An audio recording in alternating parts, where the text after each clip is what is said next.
जय गुरु जी। ओम नमः शिवाय। शिव जी सदा सहाय। ओम नमः शिवाय। गुरु जी सदा सहाय। गुरु जी के चरणों में मेरा कोटि कोटि प्रणाम और सारी संगत जी को जय गुरु जी। तो आज मैं आपके साथ लेकर आई हूँ शुक्राना सत्संग। ये बहुत ही ब्लेसिंग भरी सत्संग है संगत जी। तो सत्संग को सुनिए। जो सत्संग आपके पास आता है वो आपके लिए ही होता है, तो इसलिए सत्संग को कभी अधूरा नहीं छोड़ना चाहिए। और जो सत्संग आपके पास आ रहा है उसे ज़रूर सुनिए, और उसी में हमारे सवाल के जवाब छुपे हुए होते हैं। तो सत्संग को मैं शुरू करती हूँ। आंटी जी झारखंड से हैं। जय गुरु जी। जय गुरु जी। संगत जी, मैं गुरु जी की बेटी अमिता जमशेदपुर से। ये मेरा शुक्राना सत्संग है। पहले गुरु जी का मंत्र जाप ओम नमः शिवाय। शिव जी सदा सहाय। ओम नमः शिवाय। गुरु जी सदा सहाय। ये मेरा आज का सत्संग है।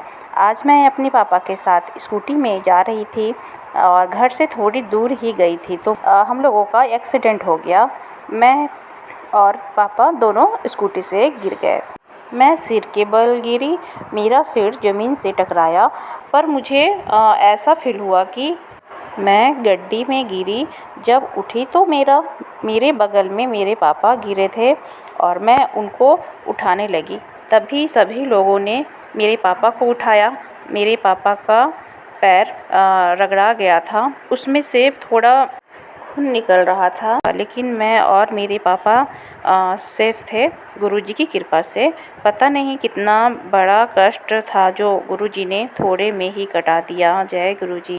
मैंने देखा जहाँ मैं गिरी थी वहाँ पर 1 इंच की दूरी में बड़ा सा एक पत्थर था। अगर उसमें लगता मेरा सिर तो शायद मैं बचती ही नहीं। गुरुजी ने मुझे और मेरे पापा को न्यू लाइफ ब्लेस की। बहुत बहुत शुक्राना गुरुपा। मेरे गुरुपा ने जैसे हाथ दे दिया हो मेरे सिर के नीचे, जो मैं बच गई। लव यू मेरे गुरुपा। आप सदा ही अपने भक्तों की रक्षा करते हैं। आप जैसा तो कोई नहीं। मैं हमेशा सत्संग में सुनती थी कि गुरुजी ने हाथ देकर बचाया। आज देख भी लिया कि गुरुपा ने मुझे और मेरे पापा को बड़ी दुर्घटना से बचाया। उससे छोटे में ही कटा दिया। थोड़े बॉडी पेन हैं, पर मुझे पता है ये भी गुरुपा की कृपा से ठीक हो जाएगा। जय गुरु जी। शुक्राना गुरु जी। गुरुपा आपका अनंतम अनंतम शुक्राना गुरुपा। जय गुरु जी। तो संगत जी, ये था आंटी जी का सत्संग और बहुत ही डिवाइन सत्संग है। तो सत्संग को यूं ही सुनिए और गुरु जी की ब्लेसिंग लीजिए। एक और सत्संग में शेयर कर रही हूँ आपके साथ। आंटी जी बिहार से हैं और उनका ये 13वां शुक्राना सत्संग है। जय गुरु जी। शुक्राना गुरु जी। अनंतम अनंतम शुक्राना गुरु जी। मेरा ये शुक्राना सत्संग है गुरु जी के चरणों में। मैं गुरु जी को बहुत प्यार करती हूँ अपने पिता की तरह। तो मेरे पिताजी और मेरी माँ भी हैं, लेकिन जब से मेरे जीवन में गुरु जी आए हैं तब से मैं उनको अपने पिता की तरह ही मानती हूँ। और कहीं भी जाती हूँ तो मैं उनसे विनती करती हूँ कि पिताजी मेरे साथ चलिए, मेरे गुरुपा आप मेरे साथ चलिए और अंग संग रहिए। तो गुरुपा हमेशा मेरे परिवार के साथ और मेरे अंग संग हमेशा होते हैं। तो मेरा शुक्राना सत्संग ये है कि मैं कुछ दिन पहले अपनी बेटी को एग्ज़ाम दिलाने के लिए ले जा रही थी। तो बहुत मैं उस टाइम में परेशान थी, क्योंकि इतनी गर्मी है, बिहार में बहुत ज़्यादा गर्मी है। तो गर्मी से मेरी तबीयत ज़्यादा ख़राब हो जाती थी। जब भी मैं जाती थी तो मुझे लगता था कि लू लग गया है, और जब घर पहुंचती थी तो मुझे में कोई ताकत ही नहीं बचती थी। मैं बहुत ज़्यादा कमज़ोर महसूस करती थी। तो बहुत तबीयत मेरी ख़राब हो रही थी। तो इधर 2-4 दिन पहले ही मेरे मम्मी पापा आए थे मेरे घर में, क्योंकि उन्हें जाना था डॉक्टर के पास दिखवाने के लिए। वो दिल्ली जाने वाले थे। तो मेरे घर में आए तो 6-7 लोग थे। तो मैं सोच रही थी कि जब वो लोग आएंगे तो मेरी तबीयत तो ठीक नहीं है, पता नहीं मैं कैसे कर पाऊँगी इतना सारा काम। तो मैं यही सोच रही थी। फिर मैं गुरुजी से बात करती हूँ बैठकर गुरुजी के सामने कि गुरुजी आप मुझ में इतनी ताकत दे दीजिएगा कि मैं काम करके थकूँ नहीं। और मेरे पापा मम्मी बहुत दिन के बाद मेरे पास आ रहे हैं, तो मैं बहुत ही अच्छे से अपने माता पिता और मेरी बहन और भतीजा भतीजी की अच्छे से मैं देखभाल करूँ, अच्छे से मैं उनका स्वागत करूँ कि उन्हें कोई दिक्कत नहीं हो मेरे यहाँ आने से। तो सच में गुरु संगत जी ऐसा ही हुआ है गुरु जी की कृपा से कि उन्हें कोई दिक्कत नहीं हुई। और मेरी मम्मी तो परेशान हो रही थी मुझे देखकर कि इतना काम कर रही इतना काम कर रही है, तुम लोग भी कुछ हेल्प कर दो। तो मेरी बहन भी मेरी हेल्प कर रही थी। तो ये है गुरु जी का सत्संग, जो मेरे लिए बहुत ही बड़ा सत्संग है कि जो मैं अपने घर में काम करके थोड़ा बहुत काम करती हूँ, थक जाती हूँ, और सबके आने के बाद मुझ में इतनी एनर्जी आ गई थी। ये सब गुरु जी की कृपा थी। मैंने गुरु जी से अरदास की थी, गुरु जी मुझ में इतना एनर्जी इतना ताकत दे दीजिएगा कि मैं काम करते करते थकूँ ही नहीं। और सच में संगत जी ऐसा ही हुआ, मैं बिल्कुल नहीं थकी। पता नहीं मुझ में इतना एनर्जी गुरु जी ने कैसे डाल दिया, कितना भर दिया था। और मेरे पापा मम्मी जब आए हैं उसके एक दिन पहले दिन भर मेरे सिर में दर्द था, और जिस दिन आने वाले थे उस दिन भी सुबह में मेरे सिर में दर्द था। मैं सोच रही थी कि मैं कैसे कर पाऊँगी, कैसे खाना बना पाऊँगी इतने लोगों का। मैं तो बहुत परेशान हो रही थी सोच सोच कर। फिर मेरे मन में आया कि ये जो जल प्रसाद मैं रखती हूँ लोटे में, तो जब पीने जा रही थी मैं ग्लास में लेकर, तो उस ग्लास में से मैंने थोड़ा सा जल लेकर और मंत्र जाप करके अपने सिर पर लगा लिया। और फिर गुरुजी के लिए मैं अपनी बेटी से बोली कि तुम चाय बना दो गुरुजी के लिए, चाय भोग लगाओ गुरुजी का। तो मेरी बेटी ने चाय बनाया और गुरुजी के सामने गुरुजी को भोग लगाकर फिर हम लोगों ने इसे लिया। जब मैं चाय ले रही थी, चाय प्रसाद ले रही थी, तो मैं गुरुजी से यही अरदास कर रही थी, गुरुजी आपका ये चाय प्रसाद मेरे सिर दर्द को ठीक कर दे। और संगत जी मैं क्या बोलूँ, मैं चाय प्रसाद पीकर फिर किचन में चली गई खाना बनाने के लिए।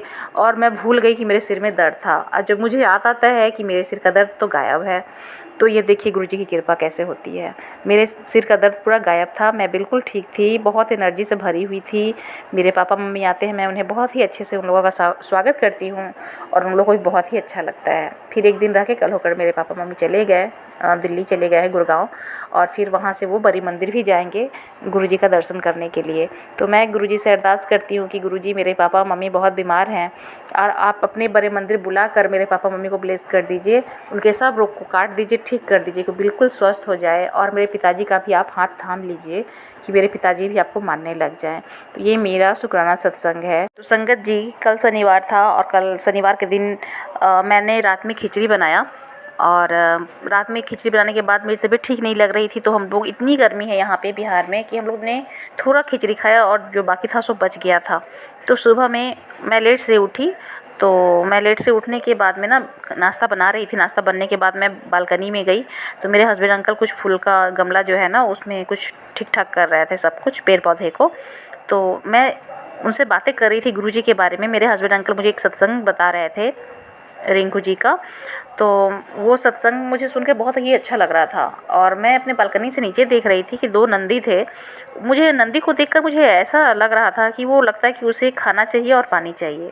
वो बार बार सिर को उठा रही थी, बार बार अपने सिर को नीचे झुका रही थी। तो मेरे हस्बैंड अंकल मुझे सुना रहे थे सत्संग, और मेरा ध्यान जो था वो नंदी की तरफ था। मुझे ऐसा लग रहा था कि गुरुजी मुझे कुछ बताना चाह रहे हैं अंदर से कि तू नंदी को पानी पिला और रोटी खिला।